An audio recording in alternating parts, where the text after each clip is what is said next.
Biography's look at Sam Giancana continues on A&E.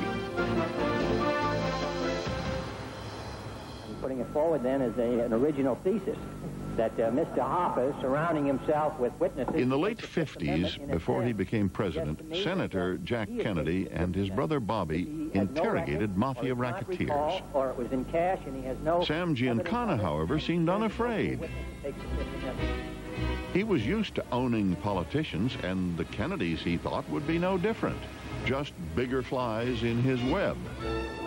Joe Kennedy, the boy's father, was a veteran like himself of bootlegging days. Joe Kennedy had made part of his fortune smuggling whiskey. In the late 50s, Giancana claimed at this hotel in Chicago, Joe Kennedy asked for his help. He wanted his son Jack to run for president. Could Giancana use his corrupt political power to swing the vote in Chicago or anywhere else? At that meeting, Joe Kennedy specifically told my uncle that if he does this for him and Jack Kennedy is elected, if he helps him get Jack Kennedy elected, that Sam Giancana will have the ear of the president, that they would be able to have business the way they really wanted it, that they could have the government off their back.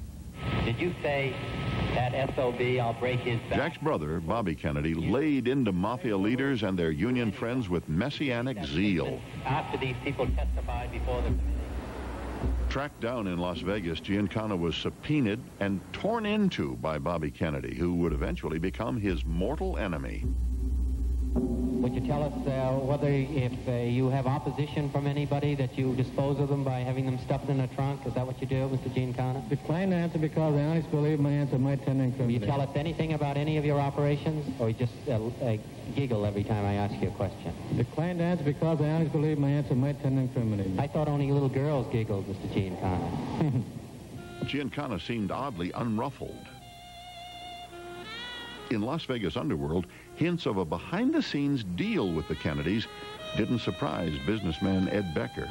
Because they were tied in. Joe Kennedy was tied in with the mob. Joe Kennedy had tied his sons into the world of Sam Giancana. By osmosis, yes. Giancana really imagined he owned the Kennedys. That's what we were led to believe. Who led you to believe that? Sam. We've got the Kennedys. They're in our pocket. We own them. What other guy could you rather have in your pocket but the president? Me, I thought it was a little ridiculous that it, but then again, hey, if this is possible, we got a hell of a thing going. Joe Kennedy understood the power of organized crime to mobilize votes and fix results. In New York, in election year 1960, he was reportedly seen lunching with a succession of top mobsters. FBI files record such meetings. If he did seek the mob's help in the election of his son, Joe Kennedy made the most dangerous deal imaginable. Sure, because you're dealing with psychopathic people. Who believe that they are critical to your election. Absolutely. There's no free lunch in the mob.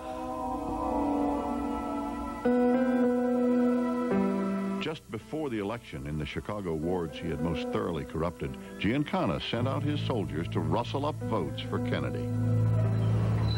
We were told by Sam to go out there and get all the Italian people and the Irish and the Polacks and get their votes, tell them what the Kennedys could do for us, that we needed this guy into office. I never let them know that it would help organized crime, but I just let them know that it would be good for them.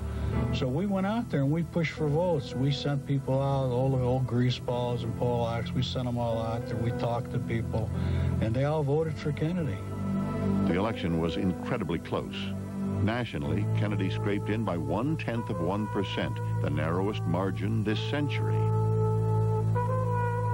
The state of Illinois was critical, and Kennedy won it by just 9,000 votes. Senator Kennedy will be the next president of the United States. Victory, Giancana believed, belonged to him. Whether Giancana actually tipped Kennedy's election is one of the imponderables of history. The point is, he thought he did.